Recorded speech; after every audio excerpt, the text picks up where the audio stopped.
Very good evening. Welcome to the debate. YS Vivekananda Reddy హత్య కేసులో అవినాష్ రెడ్డికి ఇచ్చిన బెయిల్ రద్దు చేయాలని సునీతారెడ్డి గారు వేసిన పిటిషన్ పైన విచారణ సాగుతోంది.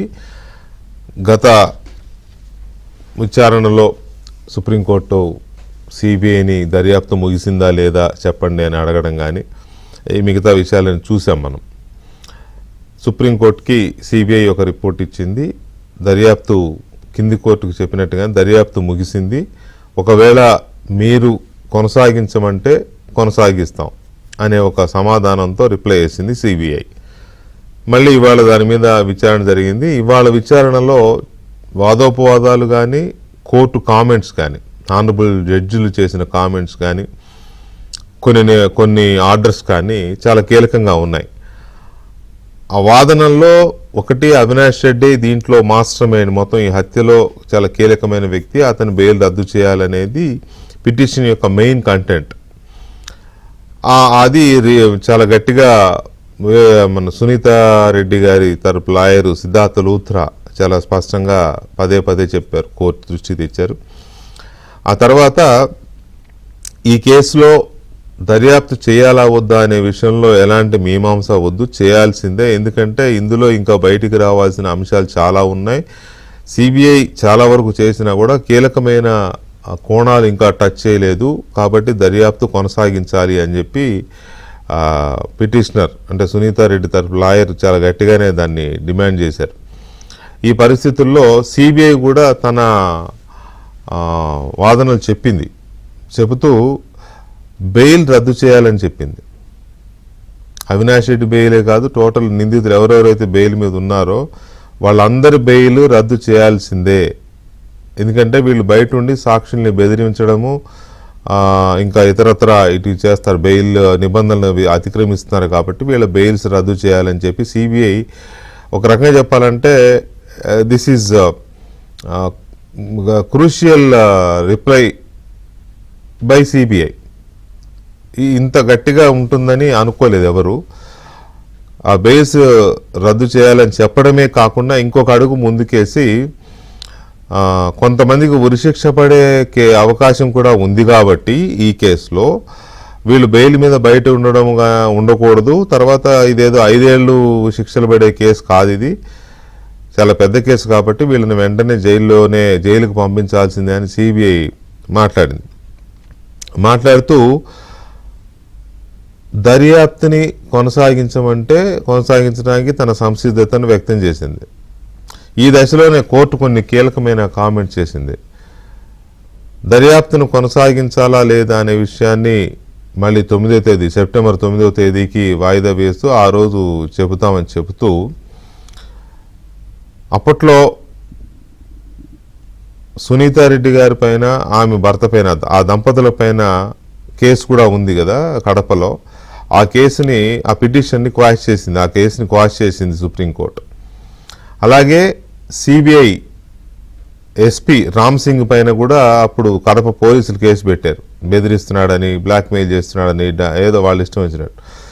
అతని మీద పెట్టిన కేసును కూడా క్వాష్ చేసింది సుప్రీంకోర్టు. సో ఓవరాల్గా మనం చూస్తే ఇవాళ మూడ్ ఆఫ్ ది కోర్టు కానీ లేకపోతే వాదోపవాదాల మీద కోర్టు స్పందించిన తీరు కానీ, ఈ దంపతుల మీద అలాగే సిబిఐ ఎస్పీ మీద పెట్టిన కేసులు క్వాష్ చేయడం కానీ, అన్నిటికంటే ముఖ్యంగా సిబిఐ వీళ్ళ నిందితుల బెయిల్ రద్దు చేయాల్సిందే అని సిబిఐ చెప్పిన అంశం కానీ, ఇవన్నీ చూస్తూ ఉంటే ఉచ్చు బిగుస్తోంది, స్పష్టంగా కనబడుతోంది, ఉచ్చు బిగుస్తోంది. ఎప్పుడైనా కూడా బెయిల్ విషయంలో బెయిల్ ఇవ్వాలన్నా, బెయిల్ రిజెక్ట్ చేయాలన్నా, ఇచ్చిన బెయిల్ రద్దు చేయాలన్నా దర్యాప్తు సంస్థల వాదనలకి కోర్టులు చాలా ప్రయారిటీ ఇస్తాయి. ఎవరైనా ఒక నిందితుడు బెయిల్ పిటిషన్ వేస్తే దర్యాప్తు సంస్థ ఆర్గ్యుమెంట్స్కి చాలా వాల్యూ ఉంటుంది. ఎందుకంటే ఆ పిటిషనర్ జైల్లో ఉండాలా, బయట ఉండాలా, పోలీస్ కస్టడీలో ఉండాలా, జ్యుడిషియల్ కస్టడీలో ఉండాలా అనే దాని మీద అతను బయట ఉంటే ఎలాంటి పరిణామాలు వచ్చే అవకాశం ఉంది అనే దాన్ని బేస్ చేసుకుని దర్యాప్తు సంస్థ మాటలకి చాలా వాల్యూ ఉంటుంది. ఒకవేళ దర్యాప్తు సంస్థ ఇవ్వచ్చు, బెయిల్ ఇవ్వచ్చు అని అంటే కోర్టుకి ఇంకా ఆలోచించే అవకాశం ఉండదు. దర్యాప్తు సంస్థ వద్దంటుంది కాబట్టి బెయిల్ ఇచ్చేస్తారు. అలాంటిది ఇవాళ సిబిఐ ఈ నిందితులు ఎవరు బయట ఉండడానికి వీల్లేదు, కొంతమందికి ఉరిశిక్ష పడే అవకాశం కూడా ఉండే కేసు కాబట్టి ఇది అని చాలా చాలా ఇంటెన్సిఫైడ్ స్టేట్మెంట్స్ చేసింది సిబిఐ. కాబట్టి హత్య జరిగిన తీరు చూస్తూ ఉంటే నిందితులను కాలపరిమితి లేకుండా జైల్లో ఉంచడం మంచిది కాదు. పైగా ఇది హత్య కేసు. హత్య జరిగిన తీరు చూస్తే నిందితులకు 2 నుంచి 5 సంవత్సరాలు చాలా తక్కువే అనిపిస్తుంది. ఈ కేసులో ఆధారాలు చెరిపేయడం, సాక్ష్యాధారాలు లేకుండా చేయడం నిరూపితమైంది. ముందు గుండెపోటు అని, తర్వాత రక్తపు వాంతులని ప్రచారం చేశారు. హత్య అని తెలియకుండా అన్ని విధాల ప్రయత్నం చేశారు. ఇవన్నీ దర్యాప్తులో పూర్తిగా బయటపడతాయి అని సిబిఐ ఈ రకమైన ఆర్గ్యుమెంట్స్ చాలా చేసింది. సో అందువల్ల వీటితో పాటు గుర్తుండే ఉంటుంది, దస్తగిరి అప్రూవర్గా మారిన దస్తగిరి జైల్లో ఉన్నప్పుడు చైతన్య రెడ్డి అని నిందితుడిగా ఉన్న శివశంకర్ రెడ్డి కొడుకు చైతన్య రెడ్డి అనే డాక్టర్ జైలుకి వెళ్ళి దస్తగిరిని ప్రలోభ పెట్టే ప్రయత్నమో భయపెట్టే ప్రయత్నమో చేశారు. దానికి కూడా సాక్ష్యాలు ఉన్నాయని చెప్పి సిబిఐ నిందితుడు శివశంకర్ రెడ్డి కొడుకు చైతన్య రెడ్డి మెడికల్ క్యాంప్ పేరుతో కడప జైలుకు వెళ్ళాడు.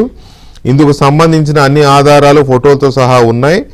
జైలుకు వెళ్ళి అక్కడ ఈ కేసులో అప్రూవర్గా ఉన్న దస్తగిరిని బెదిరించినట్టు సాక్ష్యాలున్నాయి. అవన్నీ నిరూపితమయ్యాయి. కోర్టుకు వివరాలు అందించిన వీళ్ళ తరపు లాయరు, సిబిఐ తరపు లాయరు ఆ వివరాలన్నీ ఇచ్చారు. ఈ కేసులో కోర్టు మరణశిక్ష విధించే అవకాశం కూడా ఉంది అని సిబిఐ తరపు న్యాయవాది అన్నారు కోర్టులోనే. అంటే ఇంత ఇంత ఇంత స్పష్టమైన ఆర్గ్యుమెంట్స్ ఇవన్నీ ఉన్నాయి కాబట్టి దర్యాప్తు కొనసాగించాలి అనేది పిటిషనర్ ఆర్గ్యుమెంట్, అంటే సునీతారెడ్డి ఆర్గ్యుమెంట్. దర్యాప్తు కొనసాగించాలి, అవినాష్ రెడ్డి బెయిల్ రద్దు చేయాలి అంటే సిబిఐ ఇంకో అడుగు ముందేసి మొత్తం అందరి బెయిల్స్ రద్దు చేయాలి అనింది. ఒకవేళ రేపు సెప్టెంబర్ 9వ తేదీన గనుక సుప్రీంకోర్టు ఈ దర్యాప్తును కంటిన్యూ చేయండి అని జస్ట్ ఫర్ దిస్తే అట్లా అనరు, కంటిన్యూ చేయండి మాత్రమే అనరు. ఏ యాంగిల్స్లో కంటిన్యూ చేయాలి, దానికి గల కారణాలు ఏంటని కూడా సుప్రీంకోర్టు నిర్దేశించే అవకాశాలు ఉన్నాయి. ఎందుకంటే ఇప్పటివరకు చేసిన దర్యాప్తు కాకుండా ఎక్స్టెన్షన్ ఎలా ఉండాలి అనే దాని మీద సుప్రీంకోర్టు కొన్ని డైరెక్షన్స్ ఇచ్చే అవకాశం కూడా ఉంది సిబిఐకి. ఒకటి. రెండవది, కోర్టు పర్యవేక్షణలో జరగాలని కూడా పిటిషనర్ సునీతారెడ్డి అడుగుతున్నారు. సిబిఐ దర్యాప్తు కంటిన్యూ చేయడంతో పాటు అది కోర్టు పర్యవేక్షణలో జరగాలని అడుగుతున్నారు. ఒకవేళ కోర్టు పర్యవేక్షణలోనే గనక జరిగితే సిబిఐ దర్యాప్తు ఎక్కడికి వెళ్ళాలో అక్కడికి వెళ్ళే అవకాశం ఉంది. ఆల్రెడీ అవినాష్ రెడ్డిది ఎస్టాబ్లిష్ అయ్యింది, అందులో నిందితులుగా ఉన్నారు, బెయిల్ మీద ఉన్నారు, ఆ బెయిల్ రద్దు చేయాలని ఇప్పుడు కదా పిటిషన్. ఎక్స్టెన్షన్ దర్యాప్తు కనుక కంటిన్యూ అయితే, ఇన్వెస్టిగేషన్ ఎక్స్టెండ్ అయితే, అది కోర్టు డైరెక్షన్స్లో కనుక అయితే డెఫినెట్గా అది ఎక్కడికి వెళ్ళాలో అక్కడికి వెళ్ళే అవకాశం ఉంది. ఎక్కడికి వెళ్ళాలో అక్కడికి వెళ్ళాలని ఎందుకు అంటున్నానంటే, హత్య జరిగిన రోజు తెల్లవారుజామున అంటే అర్ధరాత్రి జరిగింది, మరుసటి రోజు తెల్లవారుజాము 4 గంటలకో 5 గంటలకో జగన్మోహన్ రెడ్డి గారి ఇంట్లో ఒక మీటింగ్ నడుస్తుంది. ఆ మీటింగ్లో కీలకమైన వ్యక్తులు 4, 5, 6 ఉన్నారు. వాళ్ళు అక్కడ ఉండగానే జగన్మోహన్ రెడ్డికి పైనుంచి పిలుపు వచ్చింది. పైనుంచి అంటే వాళ్ళ ఇంట్లోనే పై అంతస్తు నుంచి భారతీరెడ్డి గారు పిలుస్తున్నారు అని ఆ పిల్లోడు పని మనిషి ఎవరో ఒక అబ్బాయి చెబితే జగన్మోహన్ రెడ్డి గారు పైకి వెళ్ళారు, మళ్ళీ కిందకు వచ్చారు. వచ్చి చిన్న అన్న నో మోర్ అని చెప్పాడు. ఆ చెప్పిన క్రమంలో సిబిఐ దర్యాప్తులో భాగంగా అక్కడున్న ఆ 9గురిలో అజయ్ కల్లం రెడ్డి అనే మాజీ ఐఏఎస్ అధికారి స్టేట్మెంట్ మాత్రమే సిబిఐ తీసుకుంది. అక్కడ చెబితే విన్న వాళ్ళల్లో అజయ్ కల్లం రెడ్డి ఒకరు, కానీ చెప్పిన వ్యక్తి స్టేట్మెంట్ తీసుకోలే ఇంతవరకు. చెప్పింది ఎవరు? జగన్మోహన్ రెడ్డి. ఆయన పిలిచింది ఎవరు? అక్కడ పనిచేసే ఒక అబ్బాయి. ఆయనకి చెప్పింది ఎవరు? భారతిరెడ్డి గారు. వీళ్ళ స్టేట్మెంట్లు కూడా ఉండాలి కదా. దర్యాప్తు ఎక్స్టెన్షన్ అంటే అదే కదా మరి. సో ఇవి ఎక్కడి దాకా వెళ్తాయి ఏంటి? ఈ చాలా చర్చ ఉంది. ఇది ఉచ్చు బిగుస్తున్నట్టు. ఇవాళ మూడవది కోర్టు చూస్తే మాత్రం క్లియర్గా ఉచ్చు బిగుస్తున్నట్టు. సుప్రీంకోర్టులో ఇవాళ వివేకానంద రెడ్డి గారి హత్య కేసుకు సంబంధించి జరిగిన ప్రొసీడింగ్స్, సిబిఐ చెప్పిన మాటలు, అలాగే పిటిషనర్ సునీత రెడ్డి గారి తరపు లాయర్ అడిగిన మాటలు, కొన్ని కేసుల్ని సుప్రీంకోర్టు క్వాష్ చేసిన వ్యవహారం, ఇదంతా కూడా చాలా కొంచెం కేసును ముందుకు తీసుకెళ్లే అవకాశాలు కనపడుతున్నాయి. కొందరికి ఉచ్చు బిగుసే అవకాశాలు కనపడుతున్నాయి. కాబట్టి ఈ చర్చను మనం చేపట్టాం. చర్చలో మనతో సీనియర్ జర్నలిస్ట్ సత్యమూర్తి గారు ఉన్నారు. అలాగే ఆంధ్రప్రదేశ్ హైకోర్టు సీనియర్ లాయరు, పౌర హక్కుల సంఘం అధ్యక్షులు ముప్పాళ్ళ సుబ్బారావు గారు ఉన్నారు. భారతీయ జనతా పార్టీ సీనియర్ నాయకులు, తిరుమల తిరుపతి దేవస్థానం బోర్డు సభ్యులు భానుప్రకాష్ రెడ్డి గారు ఉన్నారు. అలాగే టీడీపీ నాయకులు అడ్వకేట్ విద్యాసాగర్ కూడా మనతో జాయిన్ అవుతారు మరి కాసేపట్లో. ముందుగా సుబ్బారావు గారు నమస్కారం. నమస్తే అండి. ఇవాళ సుప్రీంకోర్టు ప్రొసీడింగ్స్ చూస్తే మీ ఇనిషియల్ రియాక్షన్ ఏంటి? దాని మీద ఏం జరిగే అవకాశం ఉంది? ఇక్కడ ఒకటండి, గతంలో కూడా సిబిఐ సుప్రీంకోర్టులో విచారణ పూర్తయింది, తదుపరి విచారణ చేయమని న్యాయస్థానం ఆదేశాలు ఇస్తే తదుపరి విచారణ చేస్తామని అన్నారు. ఇవాళ రోద్రా గారు దానికి సమాధానం చెప్తూ న్యాయస్థానం విచారణ పలానా చోట్ల పూర్తి చేయండి అని చెప్పేసి నిర్దేశించింది కాబట్టి సిబిఐ ఆ విధంగా చెప్పింది. దీంట్లో ఇంకా కీలకమైనటువంటి సాక్ష్యాలను విచారించవలసిన అవసరం ఉన్నది అని చెప్పేసి సునీతారెడ్డి గారి యొక్క న్యాయవాది లోద్రా గారు చాలా స్పష్టంగా న్యాయస్థానం ముందు చెప్పాడు. ఇక్కడ బెయిల్ ఇవ్వాలా వద్దా అనేది గతంలో సుప్రీంకోర్టు ఇచ్చిన తీర్పులు చాలా స్పష్టంగా చెప్పినాయి. కేసు యొక్క ఛార్జ్షీట్ వేసినంత మాత్రాన బెయిల్ ఇవ్వాలని లేదు. కేసు యొక్క తీవ్రతని, దాన్ని సమాజం మీద పడే ప్రభావాన్ని కూడా పరిగణలోకి తీసుకోవాలి అని చెప్పారు. అంటే ఇప్పుడు సిబిఐ ఇన్వెస్టిగేషన్ పూర్తి చేసిందన్నా, ఛార్జ్షీట్ వేసేసామన్నా దాన్ని పరిగణలో తీసుకొని బెయిల్ ఇవ్వాలా లేదా అని నిర్ధారించవలసిన అవసరం లేదు. కేసు యొక్క తీవ్రతను పరిగణలోకి తీసుకోవాలి. అలాగే లోద్రా గారు చాలా స్పష్టంగా అనేక అంశాలను ప్రస్తావించారు. దీంట్లో సాక్షులు చనిపోయారని చెప్పేసి, అలానే ఈ యొక్క దీంట్లో ఇంకా కీలకమైన వ్యక్తులు విచారించవలసిన అవసరం ఉందని, మాస్టర్ మైండే అవినాష్ రెడ్డి అని చెప్పేసి, అవినాష్ రెడ్డి కొన్ని అంశాలు చెప్పకపోవచ్చు కానీ కౌంటర్లో వేసిన అంశాలు అయితే చాలా విషయాలు ప్రస్తావించారు. ఆయన అరెస్ట్ దగ్గర నుంచి, అలానే సిబిఐ వాళ్ళని ఏ విధంగా బెదిరించారో, ఇవన్నీ కూడా సాక్ష్యాలను ఏ విధంగా మటుమాయం చేసి కట్లు కుట్లు వేసేసి సాక్ష్యాలు లేకుండా చేయడానికి ఏ విధంగా ప్రయత్నం చేశారు, ఏ విధంగా ఆయన యొక్క ఆగడాలు ఉన్నాయో మొత్తం చెప్పారు. అంతేకాకుండా మాస్టర్ మైండ్ కాపాడటానికి ఎవరైతే ప్రయత్నం చేస్తున్నారో వాళ్ళ దగ్గరకు కూడా వెళ్ళాలనేది. దీంట్లో 40 కోట్ల రూపాయల సుపారీ ఉంది. ₹1 కోటి దస్తగిరికి ఇచ్చారు. 40 లక్షల రూపాయలు స్వాధీనం చేసుకున్నారు. ఈ 40 కోట్ల రూపాయలు ఇవ్వడానికి కావాల్సినటువంటి 40 లక్షల రూపాయలు స్వాధీనం చేసుకున్నారు. ఈ 40 కోట్ల రూపాయల సుపారీ ఇవ్వగలిగిన స్తోమత ఉన్న వాళ్ళు ఎవరు? ఎందుకు సునీతారెడ్డి ఆంధ్రప్రదేశ్ లో వద్దు, ఈ కేసుని పక్క రాష్ట్రానికి బదిలీ చేయమని చెప్పేసి ఎందుకు అడగాల్సి వచ్చింది? సునీతారెడ్డి చాలా స్పష్టంగా చెప్తుంది ఆమెను ఎలాగ బెదరగొట్టారు, ఏ విధంగా నారాసుర రక్త చరిత్ర రాశారు, ఆమెను ఏ విధంగా తప్పుదోవ పట్టించారు, ఆమెని చనిపోయినప్పుడు సంతకం పెట్టండి బీటెక్ రవి, ఆదినారాయణ, మరొక వైఎస్ఆర్సీపీలో ఉన్న ఇప్పుడు నాయకుడు వీళ్ళే చేశారని ఆనా టీడీపీలో ఉన్నారు, వాళ్ళందరి పేర్లు చెప్పేసి దీని మీద సంతకం పెట్టమని చెప్పేసి నన్ను ఒత్తిడి చేశారు, నేను ఇలా చేస్తానని అనుకోలేదు అని ఆమె చాలా స్పష్టంగా చెప్తా ఉంది. రెండోది సిబిఐ కూడా చాలా స్పష్టంగా చెప్పింది. ఎందుకంటే సునీతారెడ్డి గారు బెయిల్ రద్దు చేయమని వేశారు. ఆమె వేసిన తర్వాత సిబిఐ కూడా బెయిల్ రద్దు చేయమని చెప్పేసి సుప్రీంకోర్టులో పిటిషన్ దాఖలు చేసుకుంది. సిబిఐ కూడా ఈ రోజు చాలా స్పష్టంగా చెప్తా ఉంది, ఏదైతే కడప జైల్లో దస్తగిరి మీద కేసు పెట్టి లోపల పెట్టారో అప్పుడు చైతన్యారెడ్డి అనేటువంటి డాక్టర్ శివశంకర్ రెడ్డి యొక్క కుమారుడు జైల్లో ఖైదీలకు వైద్యం చేస్తామనే పేరుతో వెళ్ళి దస్తగిరిని ప్రలోభం పెట్టడానికి ప్రయత్నం చేశాడు. లేకపోతే జాగ్రత్త అని బెదిరించడానికి కూడా ప్రయత్నం చేశారని దస్తగిరి బయటకు వచ్చిన తర్వాత చెప్పారు. అంతకుముందు వాళ్ళ భార్య కూడా చాలా స్పష్టంగా చెప్పింది. కాబట్టి ఇక్కడ ముద్దాయిలు కనుక బయట ఉంటే సాక్షులను ప్రభావితం చేస్తారు, సాక్ష్యాలని రాకుండా చేస్తారు, ముద్దాయిల ప్రాణాలకు ముప్పుంది. సునీల్ యాదవ్ చాలా స్పష్టంగా చెప్పారు, నా వెంటబడ్డాడు అవినాష్ రెడ్డి తన మనుషులను పంపేసి చంపడానికి ప్రయత్నం చేశారు అని చెప్పేసి ఎస్పీకి ఫిర్యాదు ఇచ్చాడు. దస్తగిరి ఓపెన్ గా ఇచ్చేసి అదే ఇక్కడ మనకి కోర్ పాయింట్స్ రెండు చెప్పాడు. మనకి ఆయన సునీతారెడ్డి కూడా నా కుటుంబానికి ప్రాణాపాయం ఉందని చెప్పేసి చాలా స్పష్టంగా సునీతారెడ్డి గారు చెప్పారు. ఇంత భయానక పరిస్థితి, ముద్దాయిలకు ప్రాణరక్షణ లేదు, సాక్షులకు ప్రాణరక్షణ లేదు. ఇప్పటికే రంగన్నతో సహా 6 అనుమానాలు. సుబ్బారావు గారు ఇక్కడ అదే ఇప్పుడు మనకి కీలకమైన అంశాలు ఏంటి ఇందులో అంటే, ఒకటి దర్యాప్తును కంటిన్యూ చేయడం, 2 బెయిల్స్ రద్దు చేయడం. ఈ రెండు కీలకమైన కేంద్ర బిందువులుగా ఇవాళ వాదనలు కానీ ప్రొసీడింగ్స్ అన్ని ఉన్నాయి. అది వీటికి అడిషనల్ గా వాళ్ళ ముగ్గురు మీద ఉన్న కేసుల్ని క్వాష్ చేసింది. ఇది చాలా పెద్ద డెవలప్మెంట్.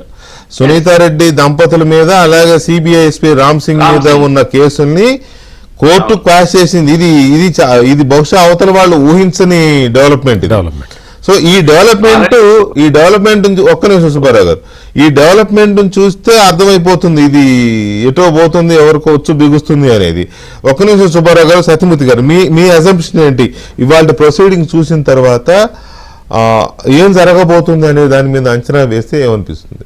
అంటే మామూలుగా సిబిఐ కేసు క్లోజ్ అయింది అంటే దర్యాప్తు పూర్తి అయిపోయింది అని చెప్పింది ఫస్ట్ అప్పుడు చెప్పినప్పుడు చాలా మంది ఆశ్చర్యపోయారు. అవును, నిజంగా కూడా ఆశ్చర్యపోయారు. ఇక్కడ మనం గమనించాల్సింది ఏంటి అంటే, ఫస్ట్ అంటే 2 విషయాలని. ఒకటి మీరు మీ ఇంట్రడక్టరీ రిమార్క్స్ లో చెప్పారు, తెల్లవారుజామున 3ంటికి ఫోన్ చేసింది ఎవరికి ఫోన్ చేశారు, చేసిన వాళ్ళు ఎవరికి చెప్పారు అనేది కీలకమైన విషయం. ఇంకొకటి, విజయసాయి రెడ్డి ఆ రోజు బయటకు వచ్చి గుండెపోటుతో బాబాయ్ చనిపోయాడని చెప్పాడు ఫస్ట్. సో విజయసాయి రెడ్డిని ఇప్పటి వరకు ఎంక్వైరీ చేయలేదు. ఈ 2 విషయాలు సాక్షి మీడియాను కూడా చేయలే. సాక్షి మీడియా ఇందులోనే వస్తుంది. అదే ఇందులోనే ఏ ఆధారాలు గుండెపోటని చెప్పటం సాక్షి టీవీకి సంబంధించి నారాసుర రక్త చరిత్ర అని రాసింది సాక్షి పేపర్ గురించి. అది రాసింది ఎవరు, అతనికి చెప్పింది ఎవరు. సో ఇవి విజయసాయి రెడ్డిని పిలిచి అడగకుండా, అంటే నీకు ఎవరు చెప్పారు అంటే ఆయన ఏదో ఒక రిపోర్టర్ అడిగితే చెప్పాడు, నేను ఫోన్ చేశాను అవినాష్ రెడ్డికి, అవినాష్ రెడ్డి పక్కనున్న ఒక వ్యక్తికి ఇచ్చాడు, ఆ వ్యక్తి నాకు చెప్పాడు అని విజయసాయి రెడ్డి పబ్లిక్ లో చెప్పాడు. పోలీసులు వాళ్ళు పిలవలేదు, వీళ్ళు చెప్పలేదు. ఇక్కడ మనం విజయసాయి రెడ్డికి చెప్పిన వ్యక్తి ఎవరు అంటే, అవినాష్ రెడ్డికి ఈయన ఫోన్ చేస్తే ఆయన ఫోన్ ఎవరికి ఇచ్చాడు అనేది ఎవరు, ఆ చెప్పిన వ్యక్తి ఎవరు అనేది తెలుసుకోకుండా సిబిఐ కేసుని ఎట్లా క్లోజ్ చేస్తుంది? అది కదా ఇంపార్టెంట్ విషయం. నాకు తెలిసిన సమాచారం ఏంటంటే, విజయసాయి రెడ్డి ఆ మాట చెప్పలేదు, కానీ అక్కడ సాక్షి రిపోర్టర్ ఉన్నాడు, అతనికి ఇచ్చాడు అవినాష్ రెడ్డి ఫోన్. ఆ సాక్షి రిపోర్టర్ చెప్పాడు విజయసాయి రెడ్డికి గుండెపోటుతో మరణించాడని చెప్పండి, అదే డైరెక్షన్ అని చెప్పాడు.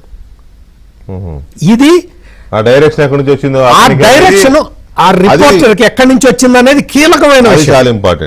అది చాలా ఇంపార్టెంట్.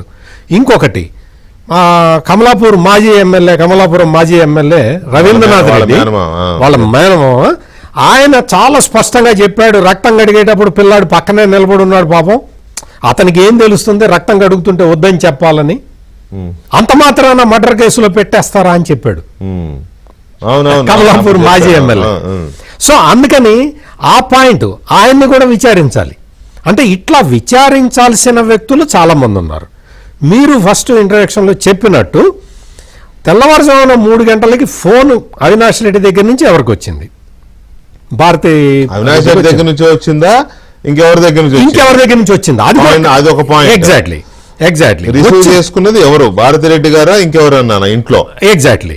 అంటే వాళ్ళ ఫోన్ నెంబర్లు అవి ఛార్జ్ షీట్ లో చెప్పారు, కానీ ఫర్దర్ ఇన్వెస్టిగేషన్ కాల్ డేటా ఏది, కంక్లూడింగ్ పాయింట్స్ లేవు అందులో. అవును, అది చాలా ఇంపార్టెంట్ పాయింట్. అది వచ్చిన తర్వాత ఆ భారతీయ రెడ్డికి ఎవరు చెప్పారో ఆ పిల్లోడు మధ్యలో పని మనిషి ఎవరో ఉంటారు కదా, ఎవరు ఉంటాడు, అది నేను అనుకోవటం ఈయన నా సెక్రటరీ అవుతాం ఎవరో ఉంటాడు, ఎవరో ఒక అబ్బాయి ఉన్నాడు, అతను కిందకు వచ్చి అన్నారు. సో అతన్ని విచారించాలి, అతన్ని విచారించారో లేదో మనకి లేదు, అది తెలియదు. ఇక్కడ విచారిస్తే జగన్మోహన్ రెడ్డి పేరును భారతీ రెడ్డి పేరు 2 పేర్లు వచ్చేవి కదా, ఆల్రెడీ రావాలి కదా, రాలేదు. సో ఇంకొకటి, ఈ కల్లం అజయ్ రెడ్డి గురించి ఆయన చెప్పిన తర్వాత ఆయన మళ్ళీ స్టేట్మెంట్ ని మార్చుకోవటానికి కోర్టును అవకాశం ఉంది. అవును. అసలు ఆయన ఇచ్చిన స్టేట్మెంటే అది ఇట్స్ నాట్ ఎ విట్నెస్. అవును, అది ఆ మాత్రం తెలియకుండా ఆయన స్టేట్మెంట్ ఇచ్చినందుకే ఆయన మీద ప్రెషర్ వచ్చింది. ఆ ప్రెషర్ ఎవరు తెచ్చారు అనేది కూడా ఇప్పుడు క్లియర్ గా రావాల్సి ఉంది. నువ్వు ఇచ్చింది సాక్ష్యం కాదు అని చెప్పిన తర్వాత కూడా అయినా సరే నువ్వు మార్చాల్సిందే అని అజయ్ కల్లం మీద ఎవరు ప్రెషర్ తెచ్చారు అంటే ఇటువంటివి కీలకమైన పాయింట్లు. ఎందుకు అంటే ఇవన్నీ ఎందుకు చూడాలి అంటే ఇది హై ప్రొఫైల్డ్ పొలిటికల్ కాన్స్పిరసీతో జరిగిన మర్డర్ అని సుప్రీం కోర్టే డైరెక్ట్ గా వ్యాఖ్యానించిన బ్యాక్గ్రౌండ్ ఉంది కాబట్టి, హై ప్రొఫైల్ పొలిటికల్ కాన్స్పిరసీతో జరిగిన మర్డర్ కాబట్టి ఈ చిన్న విషయాలు అంటే ఇవి మనకి ఇప్పటికి కేసు కంక్లూజన్ కి రాలేదు కాబట్టి చిన్న విషయాలుగా ఉన్నాయి. ఇవే పెద్ద విషయాలు, అంటే ఎవరి మీద మొత్తం ఈ కాన్స్పిరసీ, పొలిటికల్ కాన్స్పిరసీ ఎక్కడ జరిగింది అనేది రావాలి. వైఎస్ షర్మిల ఇచ్చిన అఫిడవిట్ లో ఇది రాజకీయం, సీటు గురించి వాటి గురించి ఆమె కొంచెం ప్రస్తావించింది. మరి దానికి లాజికల్ కంక్లూజన్ రావాలి కదా. అవును, వైఎస్ షర్మిల చెప్పిన ఆమె ఇచ్చిన అఫిడవిట్ కి లాజికల్ కంక్లూజన్ రావాలి. ప్లస్ ఇంకోటి, ఇప్పుడు కేసులు క్వాష్ చేశారు. క్వాష్ చేసినందుకు సంతోషం, ఎందుకంటే చాలా దారుణమైన పరిస్థితుల్లో సిబిఐ ఆఫీసర్ మీద కూడా కేసులు పెట్టడం అంటే అంతకన్నా దారుణం ఇంకోటి లేదు. పైగా అంత హానెస్ట్ ఆఫీసర్ ని దర్యాప్తు నుంచి తప్పించింది సిబిఐ కేసు పెట్టినందుకు. ఎగ్జాక్ట్లీ, అది అంత. మరి ఆ కేసులు పెట్టింది ఎవరు, పెట్టించింది ఎవరు, పెట్టమని చెప్పింది ఎవరు, ఆదేశాలు ఇచ్చి పోలీసులకి. ఎగ్జాక్ట్లీ, ఆ టైంలో ఉన్న కడప ఎస్పీకి ఎవరు చెప్పారు అనేది తేల్చకుండా, అంటే కేసులు ఇప్పుడు క్వాష్ చేశారు, సంతోషం, అంతవరకు సంతోషం. అంటే వీళ్ళు విక్టిమ్సే సఫర్ అయ్యే పరిస్థితి నుంచి బయటకు వచ్చాం, కానీ అసలు ఈ పని చేసింది ఎవరనేది కూడా తేలాలి కదా. ఇక్కడ కీలకమైన విషయం ఏంటంటే మీరు అన్నది వ్యాలిడ్ పాయింట్.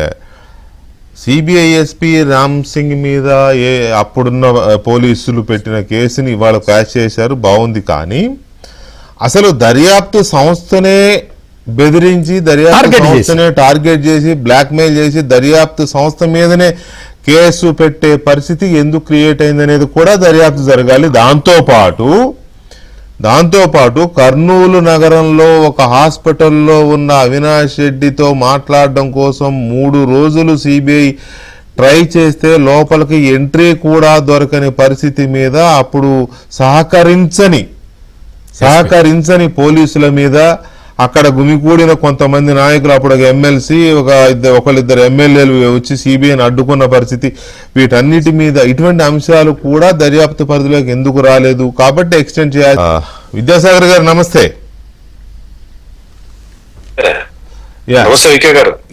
కీలకమైన అంశాలు మనకి 2, ఒకటి బెయిల్ రద్దు చేస్తారా అనేది, రెండవది దర్యాప్తుని ఎక్స్టెండ్ చేస్తుందా కోర్టు అనేది. ఎందుకంటే సిబిఐ మేమైతే ముగించాం, మీరు చేయమంటే చేస్తామని అన్నారు కదా. పిటిషనర్ చాలా గట్టిగా అడుగుతున్నారు కాబట్టి ఎక్స్టెండ్ చేయించే అవకాశమే ఉంటుంది. ఇప్పుడు దాకా ఇంకా చాలా విషయాలు ఉన్నాయి దర్యాప్తులో రావాల్సినవి. సో ఈ రెండిట్లో ఎంతవరకు మీకు పాసిబిలిటీస్ కనబడుతున్నాయి? వికే గారు, ప్యానల్ లో మీతో పాటు ఉన్న వాళ్ళందరికీ కూడా నమస్కారం. నమస్తే అండి. ఇక్కడ 2 పాయింట్లు కాదండి, 5 పాయింట్లు ఉన్నాయి అనేది నా కోణంలో నేను చెప్తాను. With the extend of the మనం 10 రోజుల క్రితం మాట్లాడుకున్న సేమ్ డిస్కషన్ లో ఇది ఎక్స్టెండ్ అనుకోవచ్చు ఈ డిబేట్ ను మనము. 5 పాయింట్లు. దాంట్లో ముఖ్యమైన పాయింట్, ఈ రోజు సిబిఐ ఫైల్ చేసినటువంటి వాళ్ళ తరపున అడ్వకేట్ రిప్రజెంట్ చేసినటువంటి కౌన్సిల్ అడ్వకేట్ చెప్పిన మాట మొదటిదైతే. రెండవది ఇక్కడ అత్యంత కీలకమైనది మీకు నిందితులు కస్టడీ ఇన్వెస్టిగేషన్ కావాలా అని అడిగింది. కోర్టు అడిగింది. కరెక్ట్, చాలా వ్యాలిడ్ పాయింట్ అది. చాలా వ్యాలిడ్, అది మామూలు విషయం కాదు. అది ఎంత అంటే కస్టోడియల్ ఇన్వెస్టిగేషన్ అవసరం అవుతుందా అని అడిగింది. అవసరం అవుతుందా, that is very very valid point in this but today's argument, ఈరోజు జరిగిన ట్రయల్లో. అవును. సెకండ్ హైయెస్ట్ వాల్యుబుల్ పాయింట్ ఏంటంటే మీకు ఎంతమంది బెయిల్ రద్దు చేయాలా అని అడిగింది. పేర్లు ఇవ్వండి. ఈ రెండు వెరీ వెరీ ఇంపార్టెంట్. మొత్తం total out of the 5 issues లో మిగతా మీరు చెప్పినట్టు సిబిఐ చేసినటువంటి ఆర్గ్యుమెంట్ లో ఒకటి ఇంపార్టెంట్ ఏంటంటే మీరు చేయమంటే చేస్తాము, దీంట్లో మేము మీ మాట కట్టుబడి ఉంటామనేది ఒకటి టర్న్ చేసుకొని సిబిఐ గట్టిగా వాదించడం ఒకటైతే, మిగతా 2 విషయాలు with the extent of the our discussion Ram Singh గారి మీద పెట్టిన కేసును మాలిఫైడ్ ఇంటెన్షన్స్ తో పెట్టినటువంటి కేసు ఇదిని కామెంట్ చేసింది, చాలా ఆగ్రహం కూడా వ్యక్తం చేసింది. Yes, malafide intentions. అండ్ రెండో పాయింట్, సునీత గారి మీద పెట్టిన కేసును స్క్వాష్ చేస్తూ కూడా చెప్పినటువంటి మాట అంటే ఇది కూడా పెట్టుడు కేసే, ఇన్ఫ్లుయెన్స్డ్ కేసు, ఇది మాలిఫైడ్ ఇంటెన్షన్స్ దీంట్లో మ్యానిపులేటెడ్ కేసు అని చెప్పి ఈ 2 కేసుల మీద చేస్తూ కొట్టేసింది. అంటే కోర్టు ఫైండింగ్ ఏంటంటే కేసును పక్కదో పట్టించడానికి చేసినటువంటి ప్రయత్నంలో పెట్టినటువంటి కేసులు అనేది ఒక ఫైండింగ్ అనేది చేసింది కాబట్టి అక్కడ పెట్టేసింది. సో ఇక్కడ ఇప్పుడు పాయింట్ ఏంటంటే ఫర్దర్ ఇన్వెస్టిగేషన్ అనేది అవసరమా లేదా అన్న కోణంలో సిబిఐ వేస్తుందా, అవునంటదా కాదంట. సిబిఐ మాట ఎవరికి కావాలి? సుప్రీంకోర్టుకి. ఎవరికి కావాలి?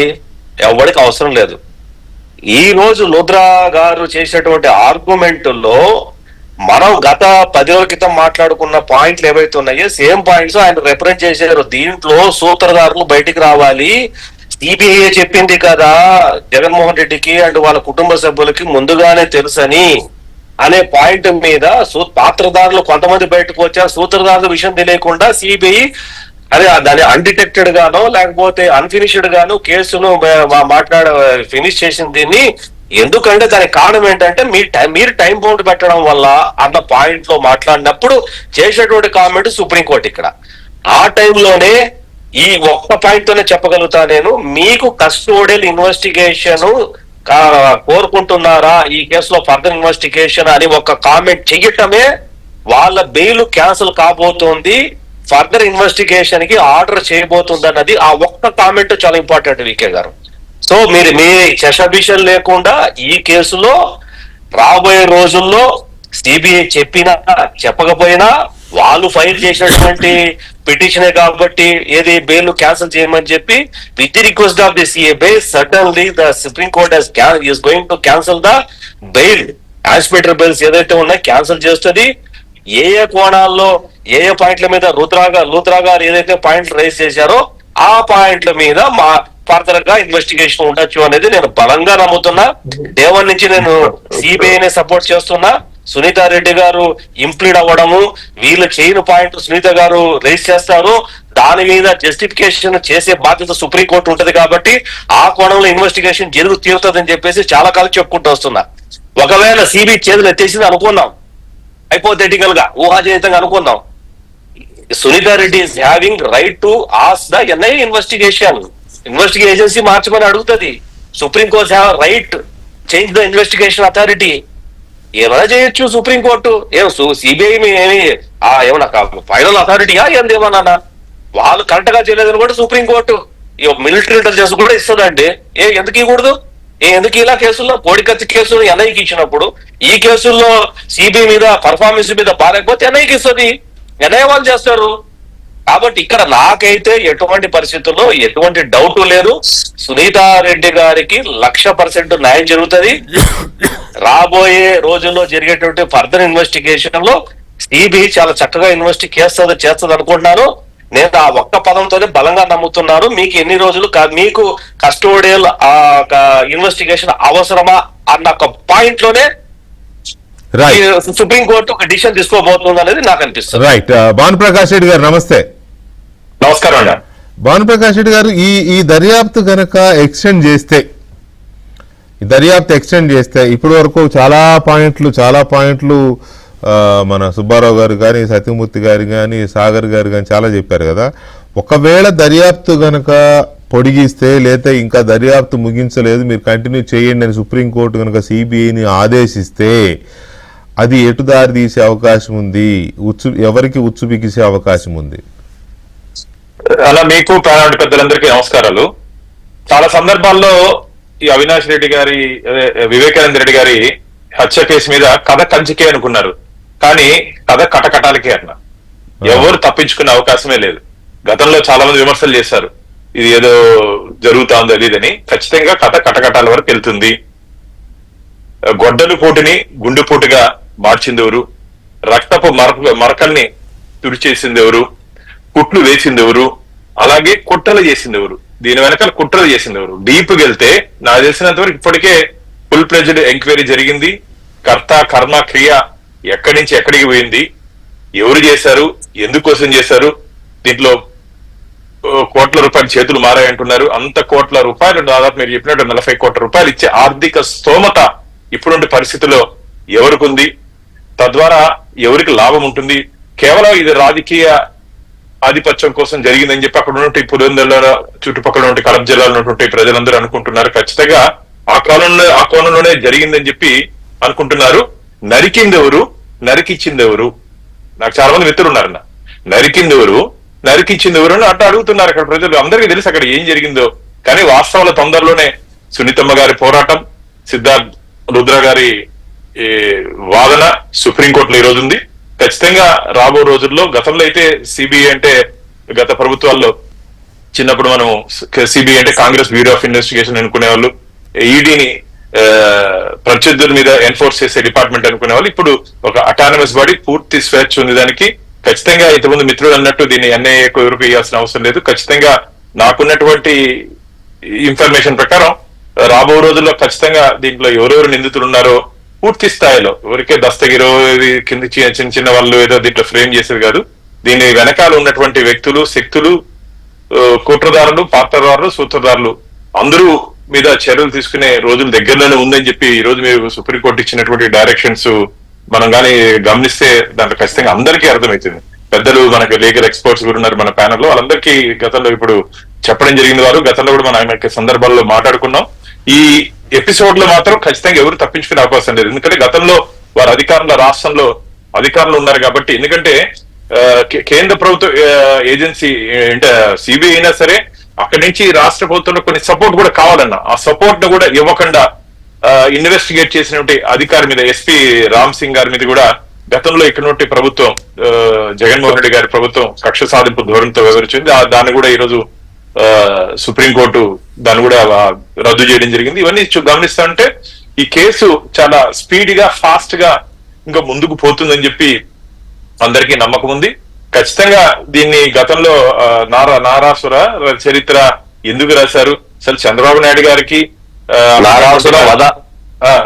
నారాసుర వధ ఏందన్నా ఇది? వధలు చేసేది, వధించేది అంతా మీరయ్యా స్వామి, మాకు అవసరం లేదు.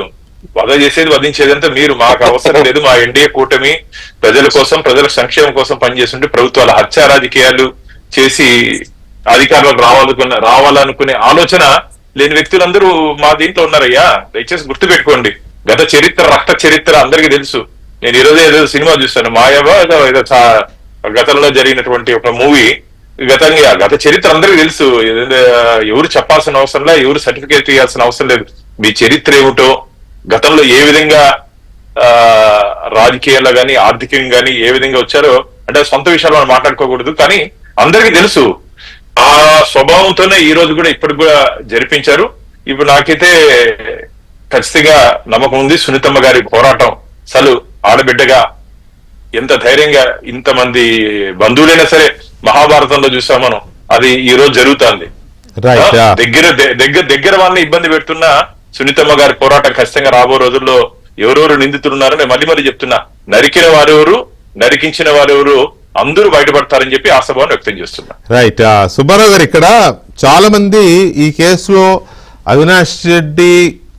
అవినాష్ రెడ్డి దగ్గరుండి జరిపించాడనో లేకపోతే చేయించాడనో రకరకాల అనుమానాలు, ఆరోపణలు, చర్చలు, ఊహాగానాలు, ఏదో సంథింగ్ ఏదో జరిగాయి. కానీ వెనక ఉన్న అసలు పెద్ద హస్తం ఎవరు అనే దాని మీద జగన్మోహన్ రెడ్డి గారికి ప్రమేయం ఉందా, లేకపోతే భారతిరెడ్డి గారికి ప్రమేయం ఉందా, ఇలాంటి చర్చలు కూడా చక్కర్లు కొట్టాయి కదా.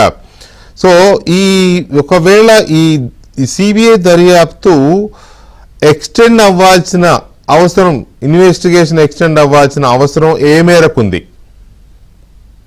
ఇప్పుడు ఒకటండి, సుప్రీంకోర్టు ఒక విషయాన్ని, సిబిఐని అడిగిన విషయాన్ని మనం ప్రస్తావిస్తే తదుపరి విచారణ యొక్క ఆలోచన న్యాయమూర్తులకి ఎలా ఉందో అర్థమవుతుంది. వాళ్ళు అడిగిన ప్రశ్న ఏంటంటే, దర్యాప్తు కొనసాగిస్తూనే కేసు విచారణ కూడా ఏకకాలంలో చేపట్టవచ్చా అని సిబిఐని ప్రశ్నించింది న్యాయమూర్తి గారు. అంటే ట్రయల్ స్టార్ట్ చేయొచ్చానే? అంటే ఇటీవల కాలంలో సుప్రీంకోర్టు అనంతబాబు కేసులో కూడా ఆ జడ్జిమెంట్లు వేసాం మేము. సుప్రీంకోర్టు ఏమందంటే, ఈవెన్ ఛార్జెస్ ఫ్రేమ్ చేసినా, ఈవెన్ ట్రయల్ జరిగేటువంటి విచారణ జరిగే సమయంలో కూడా ఆధారాలు లభ్యమైతే ఫర్దర్ ఇన్వెస్టిగేషన్ జరపవచ్చు అని చెప్పేసి సుప్రీంకోర్టు తీర్పులు ఇచ్చింది. వాటిని దృష్టిలో పెట్టుకొని తదుపరి విచారణ జరపడానికి సానుకూలంగా మీరు చెయ్యొచ్చు కదా అన్న అంశాన్ని అక్కడ ప్రస్తావించిన విషయాన్ని మనం గుర్తుంచుకోవాలి. కాబట్టి సుప్రీంకోర్టు న్యాయమూర్తుల బుర్రల్లో కూడా తదుపరి విచారణ జరపవలసిన అవసరం ఉందనే అభిప్రాయం వాళ్ళ బుర్రల్లోంచి వెల్లడైన అంశాన్ని ఇక్కడ మనం గమనించాలి. రెండోది, సునీతారెడ్డి గారు చాలా స్పష్టంగా చెప్తూ ఉన్నారు, ఈ కేసులో కీలక నిందితులు ఇంకా అరెస్ట్ కాలేదు అని చెప్పేసి. అంటే ఆమె దృష్టిలో అవినాష్ రెడ్డి కాదు, ఇంకా చాలా మంది కీలక పాత్రధారులు ఉన్నారు దీంట్లో. ఇది రాజకీయ ఆధిపత్య పోరులో జరిగినటువంటి ఒక హత్య, ఇది సిబిఐ చెప్పింది. రెండోది, శంకరయ్య ఒక అతను ఉన్నాడు, ఎవరైతే సిఐగా ఉన్నాడో ఆయన మేజిస్ట్రేట్ ముందు సిబిఐ వాళ్ళు వాంగ్మూలం ఇవ్వమంటే ఇస్తానని చెప్పారు, పిటిషన్ వేశారు. తర్వాత ఆనాటి ఉన్న ప్రభుత్వం ఒత్తిడి మేరకు, ప్రలోభం పెట్టిన దాని మేరకు శంకరయ్య ఏమన్నా అంటే, నో, నేను మేజిస్ట్రేట్ దగ్గర వాంగ్మూలం ఇవ్వను నేను అంటే, ఆయన కళ్ళ ముందే ఇవన్నీ జరిగింది. సాక్ష్యాలను మటుమాయం చేయటం, రక్తాలు కడగటం, కట్లు కుట్లు వేయటం ఆయన దగ్గర జరిగింది. కానీ నేను చెప్పాను వారం రోజులు తిరగకుండానే శంకరయ్యకి డిఎస్పీగా ప్రమోషన్ ఇచ్చేసి సస్పెన్షన్ ఎత్తేశారు. ఇవన్నీ సాక్షులను ప్రలోభం పెడతాం కదా.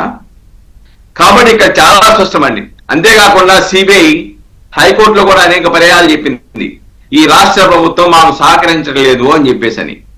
మమ్మల్ని మా మీద తప్పుడు కేసులు పెడుతుందని ఆవేదన చెందింది. ఆ తప్పుడు కేసులు పెట్టమని ప్రేరేపించిన వాళ్ళు ఎవరు? అందులో భాగంగానే కదా కేసుని తెలంగాణకు ట్రాన్స్ఫర్ చేశారు. అది కాదండి, క్రిమినల్ కేసులు రామ్ సింగ్ మీద, సునీతారెడ్డి మీద, అలాగే రాజశేఖర రెడ్డి మీద పెట్టినటువంటి కేసులు డైరెక్ట్ పోలీసు వాళ్ళకి ఫిర్యాదు ఇవ్వాల, ప్రైవేట్ కంప్లైంట్ ఫైల్ చేసి పోలీసు వాళ్ళకి రెఫర్ చేశారు. పోలీసు వాళ్ళు అత్యుత్సాహంగా ఛార్జ్ షీట్ ఫైల్ చేశారు. ఓకే, దాన్ని ఛాలెంజ్ చేశారు. దాన్ని సుప్రీంకోర్టు ఈరోజు వాటిని క్వాష్ చేస్తూ ఇది ఉద్దేశపూర్వకంగా, దురుద్దేశపూర్వకంగా పెట్టిన కేసు అని చెప్పేసి చాలా స్పష్టంగా సుప్రీంకోర్టు మందలించిన విషయాన్ని ఇక్కడ మనం గమనించాలి. ఆ తప్పుడు కేసు ఛార్జ్ షీట్ అత్యవసరంగా పెట్టడానికి కావలసిన ప్రేరేపించినటువంటి వ్యక్తులు ఎవరు అసలు? అంతేకాకుండా నారాసుర రక్త చరిత్ర ఏంటి? లేకపోతే చనిపోయిన రోజు లేటుగా సాయంత్రం పూట వెళ్ళి అసలు ఇన్వెస్టిగేషన్ వాళ్ళకు కూడా తెలియదు, ఎక్కడ దేనితో ఎలా కొట్టారో తెలియదు. కానీ జగన్మోహన్ రెడ్డి గారు సాయంత్రం వెళ్ళిపోయి చెప్పేశారు కదా, దీంతో ఇక్కడ నరికారు, ఇక్కడ నరికారు, ఇక్కడ నరికారు. ఇన్వెస్టిగేషన్ కూడా ప్రారంభం కాల, కానీ జగన్మోహన్ రెడ్డి గారు చెప్పారు. ఇవన్నీ ఆయనకి ఎలా తెలిసినాయి? అసలు ఎక్కడ ఏ దెబ్బేశాడో, ఎక్కడ ఏ విధంగా చంపారో, ఈ విషయాలు జగన్మోహన్ రెడ్డి గారికి ఎవరు చెప్పారు, ఎలాగ ఆయన దృష్టికి వచ్చినాయని చెప్పేసి ఆలోచించాలి కదా, విచారించాలి కదా. సరే, ముద్దాయిగా పెడతారా లేదా పక్కన పెడతాం కొద్దిసేపు, అట్లీస్ట్ భారతీరెడ్డి గారినో రాసిన దానినో, లేకపోతే హార్ట్ అటాక్ థియరీని క్రియేట్ చేసిన వాళ్ళనో, లేకపోతే సిబిఐ విచారణ ముందేమో, ఎన్నికల ముందేమో సిబిఐ విచారణ చెప్పాలని చెప్పేసి నారాసుర రక్త చరిత్ర రాసి గ్యాగ్ ఆర్డర్ తీసుకొచ్చేసి సిబిఐ విచారణ అన్నాడా? గెలిచిన తర్వాత సిబిఐ విచారణ వద్దంటాడా? చంద్రబాబు నాయుడు గారు ఉండగా ఎడిషనల్ డీజీ హోదా ఉన్నటువంటి విచారణాధికారిని సిట్టికి వేస్తే దాని మీద నమ్మకం లేని సిబిఐ విచారణకి వేసి నువ్వు అధికారం వచ్చిన తర్వాత సిబిఐ వద్దని ఉపసంహరించుకొని సిట్ డిఎస్పీ హోదా కలిగిన ఆయనతో సిట్ వేసి విచారణ జరిపామంటే జగన్మోహన్ రెడ్డి యొక్క కుట్రపూరిత ఆలోచన చాలా స్పష్టంగా దాంట్లో ప్రజలకు కనపడటం లేదా? కాబట్టి ఇక్కడ చాలా తర్వాత ఇంకొక విషయం సుబ్బారావు గారు, ఇవాళ జరిగిన దీంట్లో ఈ బెయిల్స్ రద్దు చేసే ఛాన్స్ ఎంతవరకు ఉంది? డెఫినెట్ గా అండి. ఎందుకంటే అండి గతంలోనే ఈవెన్ మా ఈ డోర్ డెలివరీ కేసులో కూడా అదే కాజు మీద బెయిల్ డిస్మిస్ చేశారు హైకోర్టు వరకు. ఏంటంటే అది కేసు యొక్క తీవ్రతను పరిగణలోకి తీసుకోవాలి. ఛార్జ్ షీట్ వేసినంత మాత్రాన మనం బెయిల్ ఇవ్వడానికి లేదు, ఇన్వెస్టిగేషన్ పూర్తయినంత మాత్రాన బెయిల్ ఇవ్వడానికి లేదు. కేసు యొక్క తీవ్రత, దాని మీద ప్రజలలో ఉండేటువంటి అభిప్రాయము, దాని మీద ప్రజల మీద పడేటువంటి ప్రభావం అన్ని చూసుకోవాలి. అంతే తప్ప ఇన్వెస్టిగేషన్ సిబిఐ అయిపోయిందన్నంత మాత్రాన్ని ఇవ్వడానికి లేదు. ఎందుకంటే న్యాయమూర్తులు కూడా మీకు పోలీసు కస్టడీ కావాలా విచారణకి అన్నారు అంటేనే దీంట్లో, అంతేకాకుండా ఇంకోటి కూడా పెట్టారు వాళ్ళ కౌంటర్లో, సిబిఐ వాళ్ళు వేసిన దాంట్లో అవినాష్ రెడ్డి విచారణకు సహకరించలేదు అని కూడా చెప్పారు. కాబట్టి సహకరించలేదు కాబట్టి ముద్దాయిలు ఎవరైతే ఉన్నారో వాళ్ళని మీకు పోలీసు కస్టడీ కావాలా, దీంట్లో బెయిల్ ఉన్న వాళ్ళకి ఎంతమందికి రద్దు చేయాలి అని అడిగారు అంటే ఆటోమేటిక్ గా కేసు యొక్క తీవ్రత వాళ్ళ బుర్రలో ఉంది. డెఫినెట్ గా సునీతారెడ్డికి సానుకూలమైన నుండి ఆదేశాలు 9వ తారీఖున వచ్చేటువంటి అవకాశాలు స్పష్టంగా కనబడుతున్నాయండి. సుబ్బారావు గారు ఒక్క నిమిషం, ఈ తర్వాత నెక్స్ట్ ఏం జరిగే అవకాశం ఉంది? ఒకవేళ దర్యాప్తు కంటిన్యూ చేయమని కోర్టు గనక సిబిఐకి ఆదేశిస్తే దర్యాప్తు ఆ నెక్స్ట్ లెవెల్లో జరగబోయే దర్యాప్తును కోర్టు కూడా పర్యవేక్షిస్తుందా అనేది ఒక పాయింట్.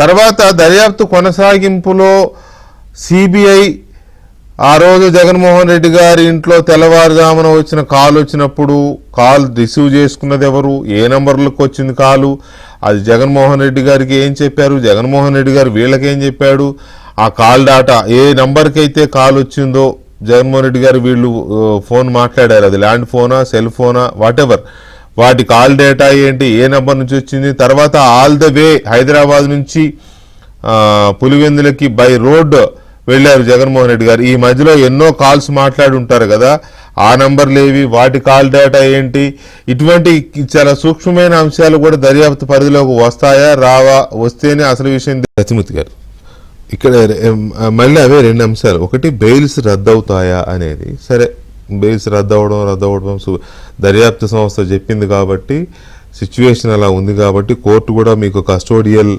ఇన్వెస్టిగేషన్ విచారణ అవసరమని భావిస్తున్నారా, ఒకవేళ చేస్తే ఎంతమంది బెయిల్స్ రద్దు చేయాలని చాలా కేటగిరికల్గా అడిగింది కాబట్టి బెయిల్స్ అందరి అవుతాయా కొందరు అవుతాయా, ఆ కొందరిలో అవినాష్ రెడ్డి కూడా ఉంటాడా అనేది ఒక ఆస్పెక్ట్. ఒకవేళ దర్యాప్తు కంటిన్యూ చేయమని సిబిఐని ఆదేశిస్తే ఒకటి ఆ దర్యాప్తును కంటిన్యూషన్లో ఏ ఏ అంశాలు తెర మీదకి వచ్చే అవకాశం ఉంది, కొత్త వ్యక్తులు ఎవరెవరు యాడ్ అయ్యే అవకాశం ఉంది, పాయింట్ నెంబర్ 1. పాయింట్ నెంబర్ 2, ఇది ఎంతవరకు వెళ్ళే అవకాశం ఉంది, నెక్స్ట్ లెవెల్లో ఎంతవరకు వెళ్ళే అవకాశం ఉంది అనేది కూడా కొంచెం ఆసక్తికరమైన అంశమే. కోర్టు పర్యవేక్షణలో ఉంటుందా ఇది? ఎందుకంటే పిటిషనర్ ఆవిడ సునీతారెడ్డి పర్టికులర్గా అడుగుతోంది ఆ పాయింట్, దర్యాప్తు జరగాలి, అది కూడా కోర్టు పర్యవేక్షణలో జరగాలంటుంది ఆమె, అది ఉంటుందా? మీ అంచనా ఏంటి? అంటే కోర్టు పర్వ్యూలోనే ఉంటుంది, అందులో డౌటే లేదు. ఇప్పుడు జరుగుతున్నది కూడా కోర్టు పర్వ్యూలోనే జరుగుతున్నది. ఇక్కడ అంటే మీకు అంటే న్యాయ నిపుణులు ఉన్నారు, ముప్పాల సుబ్బారావును విద్యాసాగర్ గారు చెప్పాల్సిన విషయాలు. ఇక్కడ ఏంటి అంటే వీళ్ళు మనం ఈ రామ్ సింగ్ని కేసు నుంచి తప్పించటానికి చాలా పెద్ద లాంగ్ రూట్లో వచ్చి కొట్టేశారు. ఎట్లా అతన్ని తీసుకొచ్చి అతని మీద కేసులు పెట్టడం ఓకే, సుప్రీంకోర్టులో ఒక కేసు ఫైల్ చేశారు. కేసు ఫైల్ చేసి ఈ దర్యాప్తు చాలా జాప్యం జరుగుతున్నది, ఒక ఎస్పీ స్థాయి అధికారి దర్యాప్తు చేయటం వల్ల ఇది లేట్ అవుతున్నది, అంతకన్నా పెద్ద అధికారికి ఇవ్వాలి, లేకపోతే మేమందరం సఫర్ అయిపోతున్నాం అని చెప్పి ఒక ఎక్యూజ్డో లేకపోతే విట్నెస్ అతని సంబంధించిన వైఫ్ సుప్రీంకోర్టులో కేసు ఫైల్ చేసింది. ఫైల్ చేస్తే మామూలుగా అందరికి ఏమనిపిస్తుంది, నిజమే కదా, ఇంకా ఫాస్ట్ గా కావాలని మరి ఏం అడుగుతున్నది కదా అని చెప్పి ఎస్పీ స్థాయి కన్నా పెద్దవాళ్ళని పెట్టండి అని చెప్పి సుప్రీంకోర్టు ఆర్డర్ ఇచ్చింది. వీళ్ళకి కావాల్సింది అది. అంటే రామ్ సింగ్ ని తప్పించటానికి ఎంత లాంగ్ రూట్ లో వచ్చి ఈ చట్టాన్ని ఎట్లా వాడుకున్నారో మనం దీనికి ఇది ఒక పెద్ద ఎగ్జాంపుల్ అన్నమాట. రామ్ సింగ్ పోయిన తర్వాత కేసు నుంచి తప్పించిన తర్వాత రామ్ సింగ్ కన్నా పెద్ద ఆఫీసర్ని పెట్టిన తర్వాత వాళ్ళు చాలా హ్యాపీగా ఫీల్ అయ్యారు. వాళ్ళు అంటే వీళ్ళందరూ అందులో ఉన్న వాళ్ళందరూ. అందుకని ఇటువంటివన్నీ కూడా లేకుండా డైరెక్ట్ గా సుప్రీంకోర్టు అంటే ఇంకా వేరే ఏ కోర్టుల జోక్యం లేకుండా చేయటం అనేది సాధ్యం అవుతుందా కాదా అనేది నాకు లా చదవలేదు కాబట్టి నాకు తెలియదు. అటువంటి ప్రొవిజన్ ఒక్కటి కనుక సుప్రీంకోర్టు పెట్టగలిగితే కేసు పరిష్కారం తొందరగా అవుతుంది. ఇప్పటికే టైం చాలా ల్యాప్స్ అయిపోయింది. దాదాపుగా 6 సాక్షులు, శ్రీనివాసరెడ్డి, కల్లూరి గంగాధర్ రెడ్డి, నారాయణ యాదవ్, ఈసీ గంగిరెడ్డి, వైఎస్ అభిషేక్ రెడ్డి, రంగన్న, ఇంతమంది వీళ్ళని ఇక్కడ నుంచి తీసుకెళ్లిన డ్రైవరు హైదరాబాద్ నుంచి జగన్మోహన్ రెడ్డి గారిని, భారతి రెడ్డి గారిని పులివెందుల ఆ రోజు వెళ్ళిన వెహికల్ డ్రైవర్. అంటే ఇంతమంది సాక్షులు చనిపోయారు. ఇంకా అంటే ఇంకా సాక్షి ఒకళ్ళు ఇద్దరు మిగిలి ఉన్నట్టున్నారు.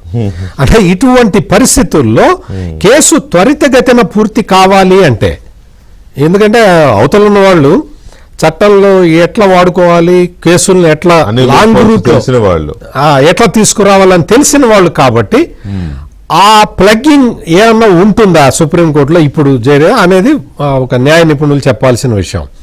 ఇక్కడ ఏంటి అంటే కేసు దర్యాప్తు కంటిన్యూ అవుతుంది, ఎట్టి పరిస్థితుల్లో కంటిన్యూ అవుతుంది.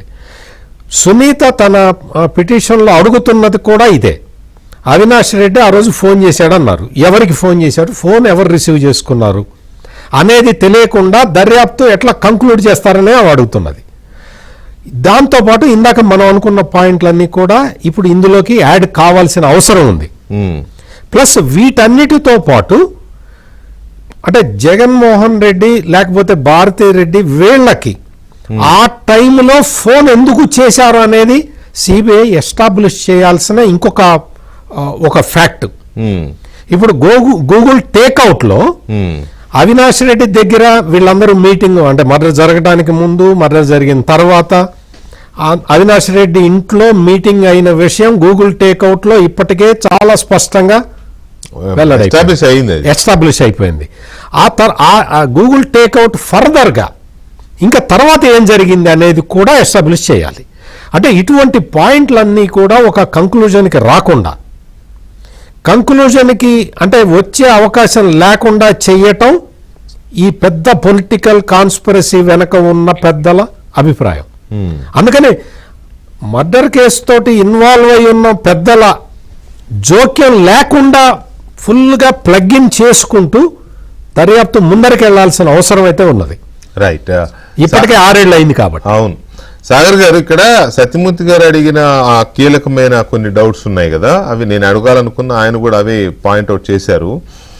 వాటితో పాటు సుప్రీంకోర్టు మన సునీతారెడ్డి గారు కనుక అడుగుతున్నట్టుగానే కోర్టు పర్యవేక్షణలో దర్యాప్తుని కంటిన్యూ చేయాలి అని అంటున్నారు. అంటే కోర్టు పర్యవేక్షణలో దర్యాప్తు జరిగితే ఎలా ఉంటుంది, కోర్టు పర్యవేక్షణ అనేది దర్యాప్తు మీద ఎలా ఉంటుంది, అప్పుడు దర్యాప్తు జరిగే విధానం ఎలా ఉంటుంది, ఎవరెవరిని ఇది చుట్టుముట్టే అవకాశం ఉంది, ఎవరెవరు గుచ్చు బిగిసే అవకాశం ఉంది, వెరీ ప్రిసైజ్లీ ప్లీజ్. ఇకే గారు ఇక్కడ వెరీ క్లియర్. సుప్రీంకోర్టుకు ఈ రోజు అడిగిన ప్రశ్నలు విన్న తర్వాత సిబిఐ చాలా కన్స్ట్రక్టివ్ ఆన్సర్స్ తోనే వస్తుందని చెప్పి నేనైతే అనుకుంటున్నా.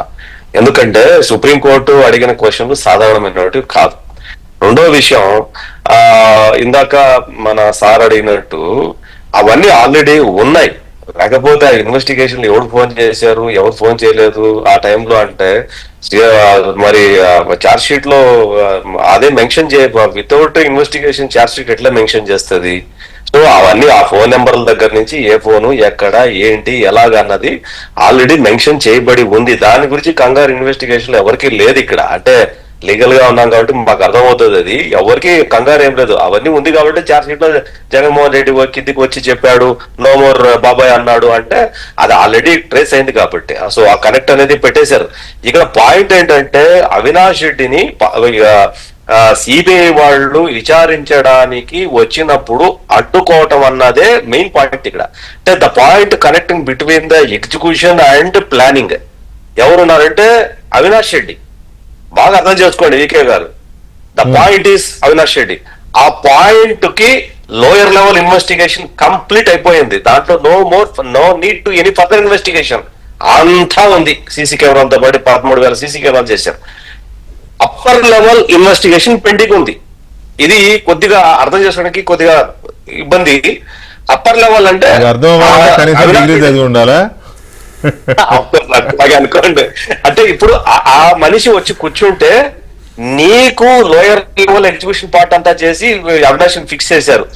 అవినాష్ దగ్గర ఎగ్జిక్యూషన్ చేయించినటువంటి సూత్రధారులకి పైన జరగాలన్నప్పుడు ఎప్పుడు ఎక్కడ ఎట్లా ఆల్రెడీ ఇది ఉంది కదా ఏంటి అన్న దాని మీద అతన్ని ద్వారా ప్లస్ అతనితో ఎవరైతే ఉంటారో వాళ్ళందరినీ ఎవరెవరు అంటే కొత్త పాత్రలు ఇందులోకి వచ్చినప్పుడు ఆ కొత్త పాత్రలకి నోటీస్ ఇచ్చి తీసుకున్నప్పుడు మీరు అనుకుంటున్నా, ప్రజలు అనుకుంటున్నా, అందరూ సస్పెక్ట్ చేస్తున్నా నిజమైన నిందితులు సూత్రధారులు ఆ పూటకి అక్కడ వచ్చి కూర్చోడానికి మీరేదైతే ఇందాక చెప్పారో వాళ్ళు ఇన్వెస్టిగేషన్ చేయాలి కదా, వీళ్ళు ఇన్వెస్టిగేషన్ వాళ్ళు ఉండాలి కదా, అవన్నీ అవినాష్ రెడ్డి అనే పాయింట్ అప్పర్ లెవెల్ కి వెళ్ళాల్సినటువంటిది. ఇప్పుడు సునీతా రెడ్డి గారు కోరుకుంటున్నది కూడా అదే, అప్పర్ లెవెల్ ఇన్వెస్టిగేషన్ జరగాల అన్నప్పుడే సుప్రీంకోర్టు అసలు మీకు కస్టడీ ఇన్వెస్టిగేషన్ కావాలన్న మాట అంటే ఆ ఫస్ట్ పేరు ఎవరి పేరు అయ్యా ఉంటదంటే అవినాష్ రెడ్డి పేరే ఉంటది.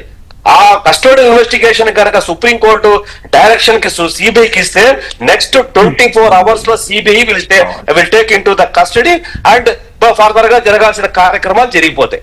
చివరగా ఇక్కడ ఏంటంటే మనము ఈ మొత్తం హోల్ కాంటెక్స్ట్ లో సిబిఐని మనం ఏ కోణంలో చూస్తున్నాము, లేకపోతే శ్రీధర్ రెడ్డి గారు ఏ కోణంలో చూస్తున్నాము, లేకపోతే అవినాష్ రెడ్డి అండ్ వాళ్ళని ఏ కోణంలో చూస్తున్నాం అన్నప్పుడు అందరి కోణము అవినాష్ రెడ్డి అండ్ నేరస్తులుగా చూస్తున్నారు, సునీతా రెడ్డి గారిని న్యాయం చేయాలని చూస్తున్నారు, సిబిఐ ఇన్వెస్టిగేషన్ గా ఫెయిల్ అని కొన్నిసార్లు ప్రైజింగ్ మనమే చేస్తున్నాం అన్ని రకాలుగా.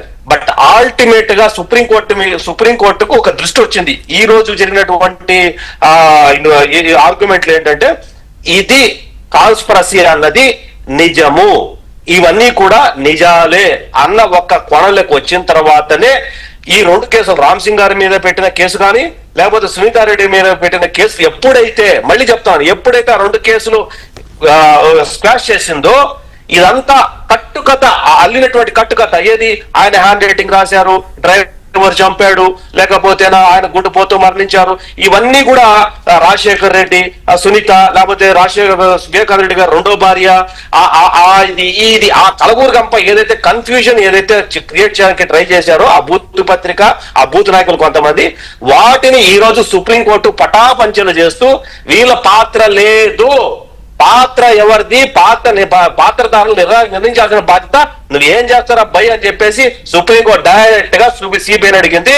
Let supreme court come with the concrete information and concrete idea and concrete how the navigate the case అన్నది ఇక్కడ ఫర్దర్ గా 9వ తారీఖు చెప్తారు. ఐ డోంట్ థింక్ 9వ తారీఖు డిసిషన్ వస్తుందని అనుకోవట్లేదు. నెక్స్ట్ డేట్ కి ఒక డిసిషన్ రావచ్చు.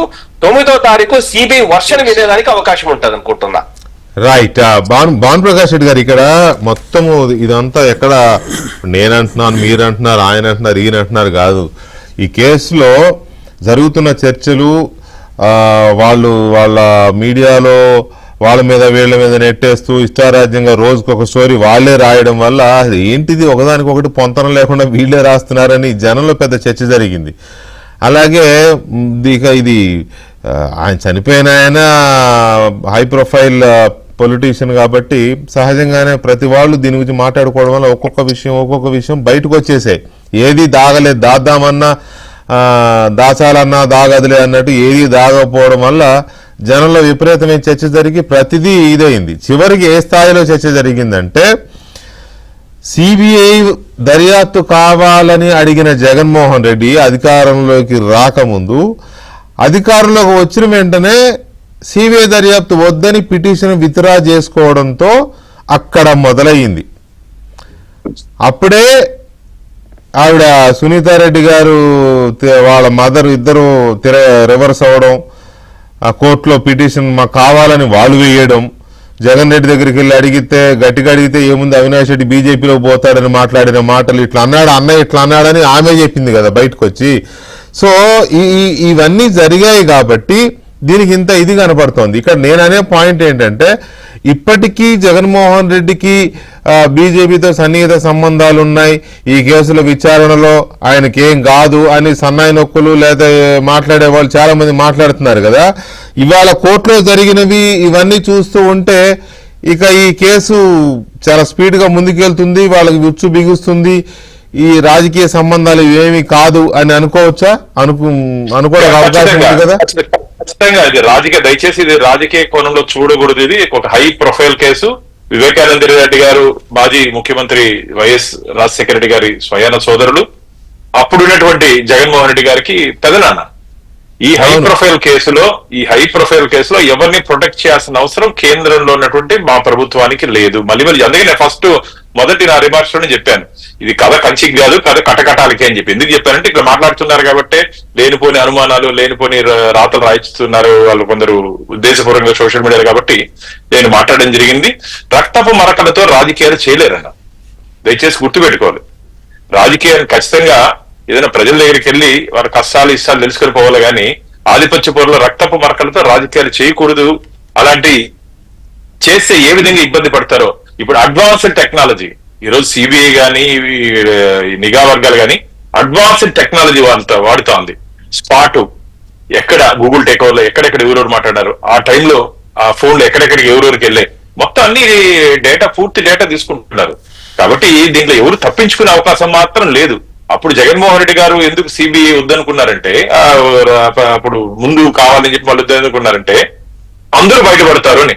దీంట్లో ఎవరు తప్పించుకునే అవకాశం లేదు. సిబిఐ డీటెయిల్డ్ ఎంక్వైరీ, నాకు తెలిసినంత వరకు ఇప్పటికే డీటెయిల్డ్ ఎంక్వైరీ దీంట్లో చేసి చార్జ్ షీట్ కూడా వాళ్ళు సుప్రీంకోర్టుకి ఇచ్చారు. కాబట్టి ఈ ఎంక్వైరీలో వారికి ఇప్పటికే ఎవరెవరు ఎక్కడెక్కడ ఫ్రేమ్ అయ్యారో పూర్తి వివరాలు వాళ్ళ దగ్గర ఉందని చెప్పి నేను అనుకుంటున్నా.